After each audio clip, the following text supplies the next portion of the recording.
So we end with Carillion deceased, gone to ashes.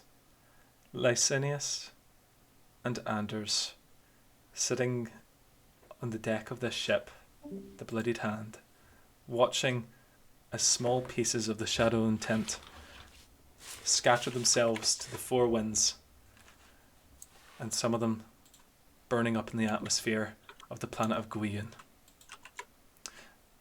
Lord Yanlon Avistock gazes from the balcony of his estate at this fireworks show above, a scribe having just brought him a view or a notice of what has happened.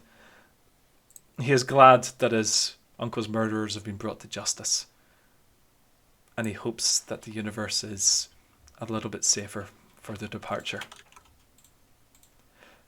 The camera fades, comes back in on a metallic world.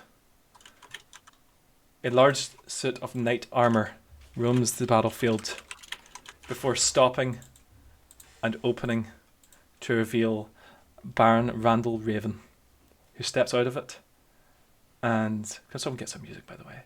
Who steps out of it, sighs, and dabs his forehead of sweat. It is the final day of the final hunt. Metallica is finally pacified. He looks up, wipes his sweat from his brow again, and sees a large fortress appear in the sky overhead.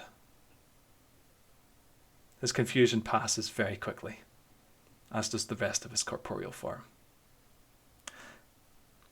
Hage's Slotbrace sits in the room. Sits in his offices of Midas II, takes a sip from a glass of wine, and rubs his temples.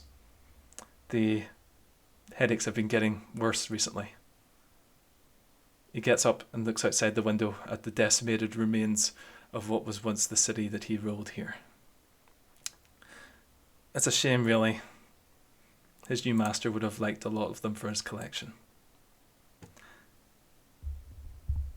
Disgusting dog-faced humanoids, Xenos, all in all, sit in long lines, tied together with chains around their necks. The rain pelts them on this unknown world as a figure sits in front of the congregation before standing, holding his hands aloft, and lowers his hood. The dog-faced aliens begin chanting, "Praises be! Praises be to the Clone Lord!" as Forgo Pliny smiles.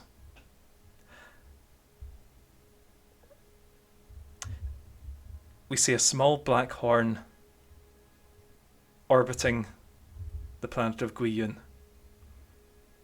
It is glowing, and it is growing again. Before finally, we see a long coffin, gilded, with a saint inside it. Sacristan Questus tends to it from the deck of this Tau ship. He doesn't realise what it is, really. He just knows he's been asked to look after it. This thing is fascinating, really. Before a voice behind him says, "Truly it is, but your services are no longer required." A clawed hand comes out of the darkness, slices his throat, and Jericho throws the body into space. And I think that is a pretty good way to end this fucking campaign for now. Jeez. Yeah, it was good.